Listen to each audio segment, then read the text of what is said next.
శ్రీగురుభ్యో నమ. హరి ఓం. శ్రీమహాగణాధిపతయే నమ. శ్రీమహాసరస్వత్యై నమ. శ్రీగురుభ్యో నమ. హరి ఓం.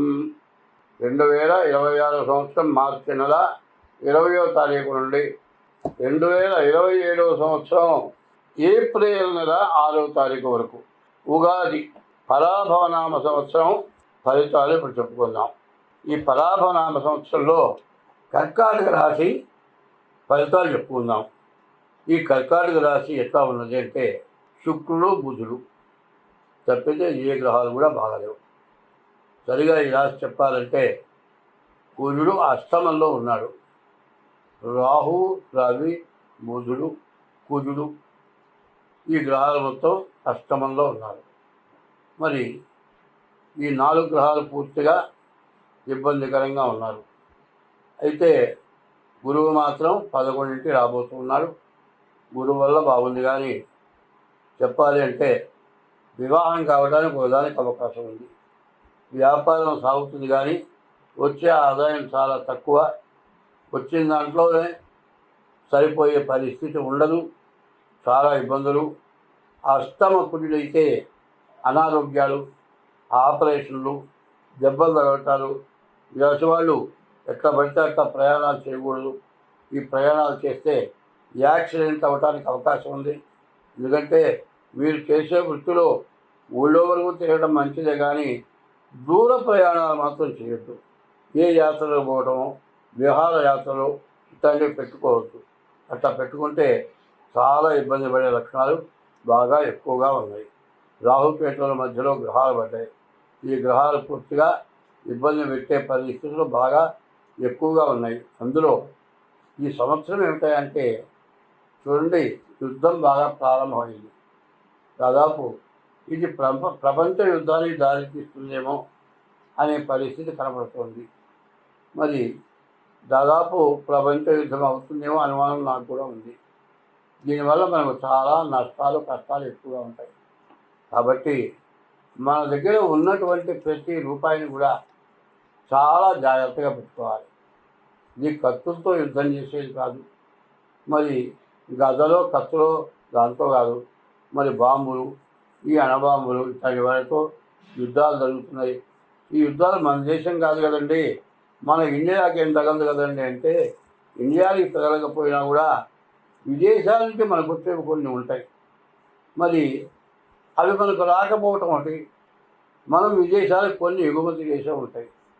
ప్రతి వస్తువు మీద కూడా అధిక ధరలు పడటానికి అవకాశం ఉంది. ఏ వస్తువు దొరకపోవటానికి అవకాశం ఉంది. ఎందుకంటే ఈ బాంబులు వేయటం చేత మరి ఎప్పుడు కూడా ప్రకృతి అనేది విషపూరితం అయిపోతుంది. మనకు వచ్చేటువంటి గాలులు విష సంబంధమైన గాలులు వస్తాయి. దీనివల్ల చెప్పడానికి వీలు కానీ అనారోగ్యాలు బాగా ఎక్కువగా రావడానికి అవకాశం ఉంది. అయితే దీన్ని ఎట్లా బాగుపడుతుంది అంటే ఏ మానవుడు కూడా బాగు చేయలేడు. ఎవరు బాగు చేయాలి అంటే భగవంతుడు, దేవుడే బాగు చేయాలి. ఎప్పుడు కూడా ప్రతి వ్యక్తి కూడా మన హిందూ మతం ఎట్లాంటిదంటే అనాది మతం. ఈ మతం యొక్క స్వభావం ఏమిటంటే ఈ మన శరీరంలో ఉన్న జీవుడే దేవుడు, వేరే దేవుడు లేడు. మన హృదయమే లోపల దేవుడు ఉన్నాడు. దేహో దేవాలయ ప్రోక్తో జీవో దేహ సనాతన చజేత అజ్ఞాన నిర్మాల్యం సోహం భావేని పూజయేస్తూ. మన యొక్క మతం ఏమిటంటే ప్రతి జీవాత్మలో పరమాత్మ. అది మరి ఈ జీవాత్మ, ఈ జీవం పోతే పోయినట్టే.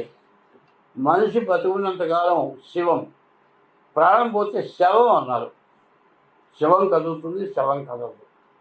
ఇట్లాంటిది ఉంటుంది. కాబట్టి జీవాత్మ పరమాత్మని చెప్పుకుంది. కాబట్టి 84 లక్షల జీవరాశులకు కూడా జీవాత్మ ఉన్నది.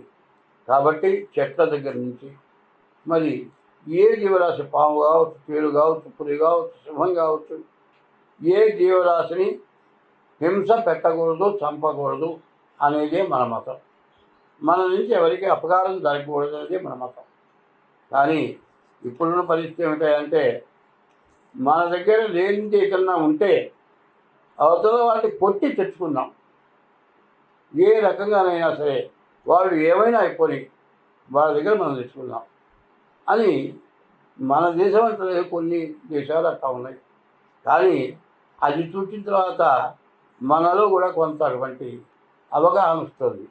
ఎప్పుడు కూడా ఒకటే చెప్తున్నా, ఏమిటంటే మనకున్నది చూసుకొని సంతోషపడి మనకంటే తక్కువ వారి చూసి మనం బాగున్నాం అనుకుంటే మనం ఏ ఇబ్బంది లేకుండా సుఖంగా జీవితం గడుపుతాం.